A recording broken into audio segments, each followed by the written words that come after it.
আসসালামু আলাইকুম, সবাই কেমন আছেন? তো আজকে ছুটির দিনে সকালবেলায় আমরা নাস্তা রেডি করেছি। তো আজকে টাকু হয়েছে ব্রেকফাস্টের জন্য। তো ইমান বাবা টাকু খাচ্ছে। ইমান তোমার কই বাবা?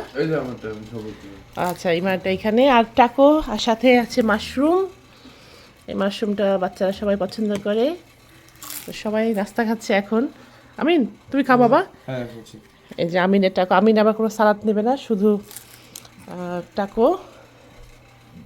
কেমন হয়েছে ইমান বাবা? Thank you. মজা আয়া? তুমি একটু বান্না নিয়ে আসো। মজা। ইমান খাওয়া বা নরম হয়ে যাবে কিন্তু খাবারটা। আমিন পরে আব্বু খাই না ওকে, তারপর বড় দেখো তো ইমান কেমন হয়েছে আব্বু? মজা। চশমাটা উঠে রেখো। Thank you. খাও আমিন, খাও। আমিন দেখো এটা কেমন লাগে খেয়ে। খারাপ হইলে বলবা কিন্তু, যে আমি ভালো হয়নি। ভালো?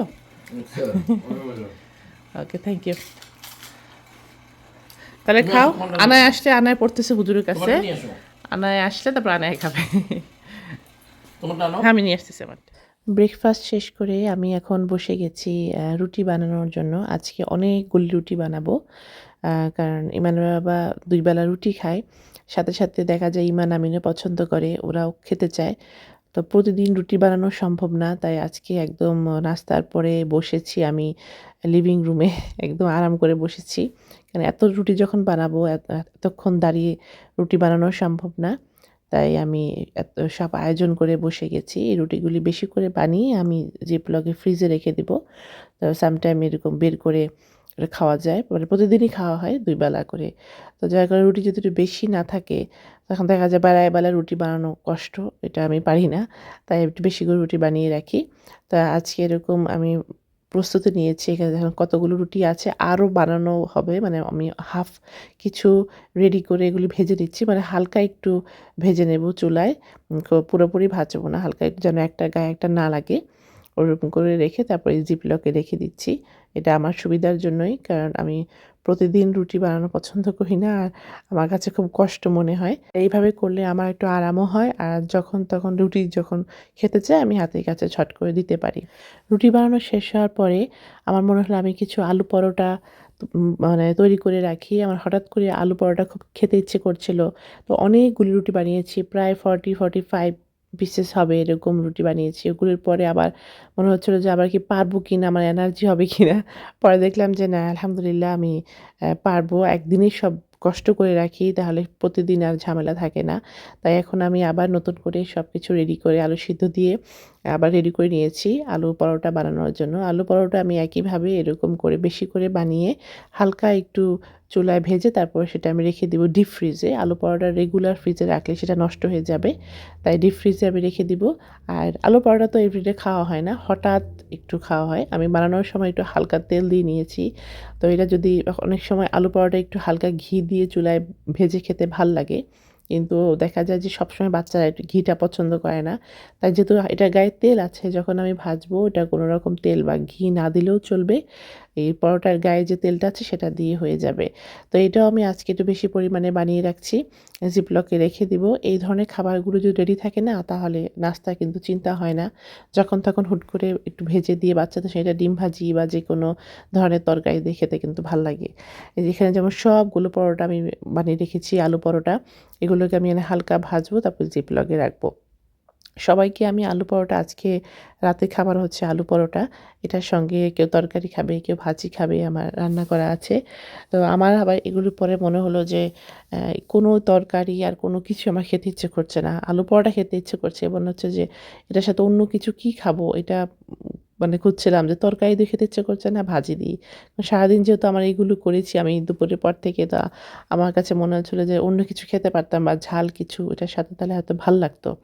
তাই আমি এগুলি মোটামুটি রেডি করে দিয়ে আমি আমার জন্য একটা স্পেশাল কিছু বানাবো, সেটা আপনাদের সঙ্গে শেয়ার করবো একটু পরে। তো এইখানে আমি সবগুলো পরোটা মোটামুটি হালকা ছেঁকে তারপর এগুলি রাখছি এখন বাচ্চাদেরকে সবাইকে দিব।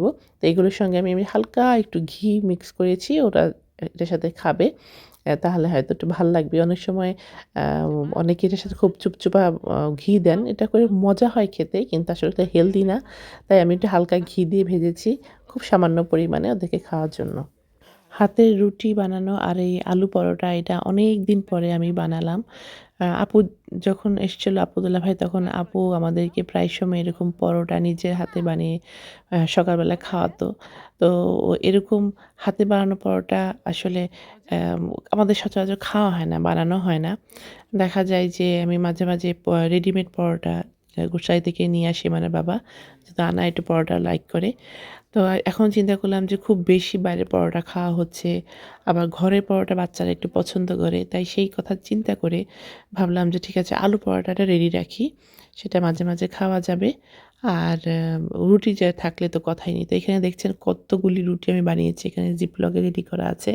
৩ টা জিপলকে একদম ভরা, ভরা রুটি বানানো। এগুলো সব আটার রুটি। ব্রাউন আটা দিয়ে বানানো এই রুটিগুলো। তো এই আলহামদুলিল্লাহ এটা আমার অনেকদিন যাবে। আর এটা হচ্ছে গিয়ে আলু পরোটা। এটাকে আমি ডিপ ফ্রিজে রাখবো। সবগুলো রুটি আর পরোটা আমি কিন্তু ঠান্ডা করে তারপর জিপলকে রেখেছি। আর এগুলোকে ভাজবো আজকে ঘরের জন্য, খাওয়ার জন্য। আর আমি আমার জন্য সবাইকে খাওয়া-দাওয়ার পরে আরকি আমি আমার জন্য ওই যে বললাম যে কী খাবো? কোনো কিছুই আমার খেতে ইচ্ছে করছে না। তখন আমি এরকম একটু পেঁয়াজ, কাঁচামরিচ, ধনেপাতা আর এটার সাথে একটুখানি সরিষার তেল, লবণ দিয়ে একটু ভর্তা করে নিয়েছি। তো আলু পরোটার সাথে এটা খাচ্ছিলাম। খেতে অসম্ভব মজা লাগছে। মানে আমার একটু ঝাল, ঝাল কিছু খেতে ইচ্ছে করছে। তো এটা খাওয়ার পরে একদম মনে হচ্ছে যে অমৃত খাচ্ছি, এত ভাল লাগছিল। তো পরোটার সঙ্গে না আলু পরোটার সাথে অন্য কিছু না হলেও চলে। সেটার সাথে যেহেতু আলুটা সব ধরনের মানে পেঁয়াজ, কাঁচামরিচ সব ধরনের কিছু দেওয়া আছে। অন্য কিছু না হলে চলে। খালি, খালি খাওয়া যায়। কিন্তু এই পেঁয়াজটা ভর্তা দিয়ে এত ভাল লাগছিল। তো যাই হোক, রাতের বেলা খাওয়া-দাওয়া করে আ আমরা তো শুয়ে পড়লাম। আর এটা ছিল তারপরের দিন সকালবেলায়। তো সকালবেলা ছুটি ছিল। আনায়া এটা লেজি একটা মর্নিং তার জন্য সে এখানে ঘোরাঘুরি করছিল। তো সকাল, সকাল আমি বাচ্চাদের নাস্তা খাওয়ানোর পরে আমি একটু তাড়াতাড়ি রান্না বসিয়ে দিয়েছি। আমি একটু বাইরে যাবো।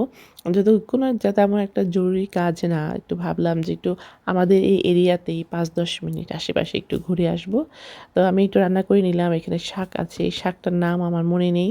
কিন্তু আমি অ্যারাবিক দোকান থেকে এই শাকটা আমরা আনি। প্রতিবারই যতবার যাই আমি আনি আর এত মজা লাগে। এটাকে হালকা একটু চিংড়ি মাছ দিয়ে রান্না করি, খুব মজা লাগে।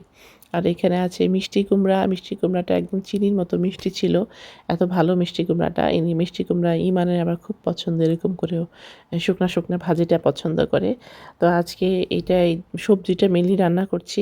আর এখানে আছে আমি ডিপ ফ্রিজ থেকে চ্যাপা ভর্তা যেটা আমি অনেক পরিমাণে করে রেখেছিলাম সেটা নামিয়েছি আজকে যে চ্যাপা ভর্তা খাবো।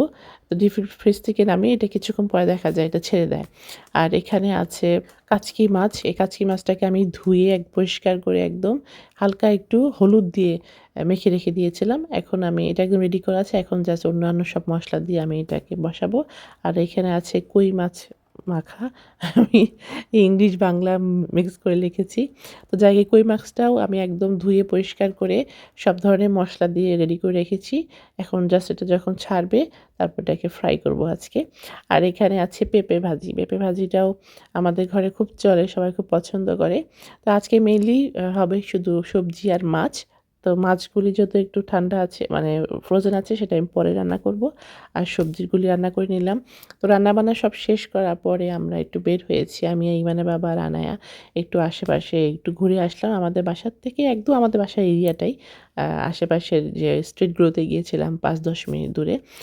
ইমানের বাবা গাড়িও ওয়াশ করাবে। তো বাবা বলল যে, "চলো একটু ঘুরেও আসি, গাড়িটা ওয়াশ করায় নিয়ে আসি।" তো আজকে একটু মেঘলা ছিল দুপুরের পর থেকে।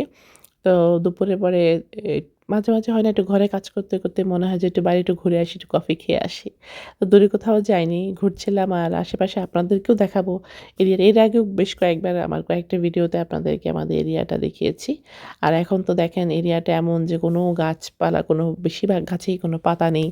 একদম খালি, খালি। আর এটা হচ্ছে একটা গল্ফ ক্লাব। এটা বিরাট বড় আ এরিয়া। এখানে সামারে গল্ফ খেলে সবাই। তো এখন তো এটা মোটামুটি বলতে গেলে বন্ধই হয়ে যাচ্ছে যেহেতু উইন্টার চলে আসছে। আর এরিয়াটা সাধারণত গাছ দিয়ে ঢাকা। কিন্তু উইন্টারের কারণে দেখতে পাচ্ছেন একদম গাছগুলো ফাঁকা, সবগুলো খালি। এটার মধ্যেও একটা আলাদা সৌন্দর্য আছে। দেখতে খারাপ লাগে না। যখন কয়েকদিন পর স্নো পড়বে এরিয়াটা একদম সাদা হয়ে যাবে। ইনশাআল্লাহ তখন যদি সুযোগ হয় তখন আপনাদেরকে দেখাবো। আর এই গল্ফ এরিয়াটা তো অনেক বড়। এখানে একটা ছোট্ট সুন্দর ব্রিজ আছে। প্রতিবারই আমি আর ইমানের বাবা প্ল্যান করি যে ব্রিজটাতে যাবো, একটু ছবি তুলবো বা বাচ্চাদের নিয়ে যাবো। আমাদের এরিয়াটা মানে এই ব্রিজটাতে যাওয়াই হচ্ছে না। আর এখন তো ঠান্ডা চলে আসছে, জানি না এর মধ্যে যাওয়া হবে কিনা। আর এই এরিয়াতে এখানে একটা লাইব্রেরি আছে। এখানে আয়াত আনায়া প্রায়ই আসে লাইব্রেরিতে। ওরা বুক পড়ে এখানে। আর মোটামুটি ফ্যামিলি এখানে আশেপাশে যে যা আছে আরকি, সেটাই আপনাদের সঙ্গে শেয়ার করছি। এখানে কিছু খুব পুরানো বিল্ডিং আছে, পুরানো হাউস আছে। মানে এগুলি রেনোভেট করে নতুন করা আছে। বাট এগুলোর যে ডিজাইন, যে স্ট্রাকচারটা দেখলে বুঝবেন যে এগুলো অনেক আগের বিল্ডিং। তো সেটা সেই পুরানো বিল্ডিংগুলোও দেখতে কিন্তু খুব ভাল লাগে। তো আমরা এই গাড়ি ওয়াশ করার আগে একটু আস্তে ধীরে যাচ্ছিলাম আর বাসাগুলো দেখছিলাম। আমার কাছে দেখতে খুব ভাল লাগে এই পুরানো বাসাগুলো। যদিও এখানে বলতে গেলে মোটামুটি অনেক বাসায় এখন নতুনত্ব আনা হয়েছে। এগুলোকে রেনোভেট করে নতুন বিল্ডিং করা হয়েছে। কিন্তু কিছু এমন এরিয়া আছে যে সেগুলো নতুনত্ব আনা হয়নি। সেই অনেক যুগ আগের যে বাড়ি সেগুলো এরকমই আছে। আর এটা হচ্ছে একটা কাপড়ের স্টোর, ক্লোথিং স্টোর। এখানে অনেক বড় এই শোরুমটা। এটা আমরা একবার গিয়েছিলাম। আমার বোন যখন এসেছিল তখন আমরা এই শোরুমটাতে গিয়েছিলাম। এই শোরুমটাতে জামা অনেক এক্সপেন্সিভ কাপড়-চোপড়। এই দেশীয় কাপড়-চোপড় সব প্যান্ট, শার্ট বা ফতুয়া টাইপের আছে, কটন কাপড় আছে কিন্তু অনেক এক্সপেন্সিভ। কারণ বেশিরভাগ কাপড়-চোপড় এগুলো হচ্ছে ইটালিয়ান, জার্মান আর ফ্রান্স থেকে আসে। যার কারণে এই কাপড়গুলো অনেক এক্সপেন্সিভ। তারপরও দেখতে গিয়েছিলাম আর ভিতরে খুব সুন্দর করে সাজিয়েছিল। তো ঘুরতে আমরা একটা ছোট্ট লেকের পাশে চলে এসেছি। এটা আয়াতের স্কুলের একদম পাশেই একটা লেক। এই লেকটাতে অ্যা আসল যে বসার জায়গাটা সেটা অন্য সাইডে। ওটা আয়াতের স্কুলের কাছে। কিন্তু এই এরিয়াটাতে এখানে বসার তেমন সিস্টেম নেই। ছোট্ট একটা পার্ক আছে পাশে। হয়তো কয়েকজন বসতে পারবে। সেটার মানে করে দেওয়া হয়েছে বসার জন্য। কিন্তু মেইনলি যে পার্কটা সেটা হচ্ছে একটু অন্য পাশে। তো যেতে যখন আমরা দেখলাম যে এরকম একটা লেক আছে, তো ইমান বাবা কিছুক্ষণ থামলো। আমরা দেখলাম যে লেকটা খুব সুন্দর ছিল। আর এটা না একটা ফার্ম। ফার্ম না ঠিক, এটা হচ্ছে সবজি যে স্টোর হয় এটা। সামার টাইমে এইখানে আপনার সবজি বিক্রি হয়। তারপর সব ধরনের, শুধু সবজি না, ফল আছে। তারপর ঘরের যে টুকটাক জিনিসগুলো থাকে, ড্রাই জিনিসগুলো সেখানে সেল করা হয়। বাট উইন্টার টাইমে না। এই দোকানটা হচ্ছে আমাদের বাসার একদম ১ ব্লক পিছনে। তো আমরা দেখতে আসছিলাম এখানে যে স্টোরটা এখনো খোলা আছে কিনা। সামার টাইমে তো খুব জমজমাট থাকে। পুরা একদম ওপেন মার্কেটে বাজার বসে এখানে।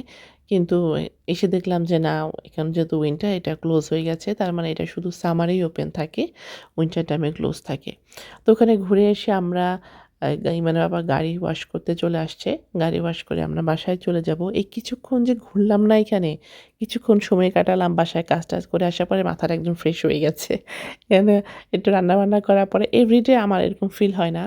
মাঝে মধ্যে এরকম ফিল হয় যে যখন একটু বাসায় একটু কাজ-টাজ থাকে বা যেদিন একটু বেশি কাজ করি তখন মনে হয় যে একটু বাইরের থেকে ০.৫ ঘন্টা ঘুরে আসি। বেশিক্ষণ সময় না, ০.৫ ঘন্টা ঘুরে আসলে হয়তো মাথাটা একটু ফ্রেশ লাগবে। বাসায় এসে আবার নতুন এনার্জি নিয়ে কাজ করতে পারবো এরকম মনে হয়। তো আজকে আমার সেরকম হয়েছিল।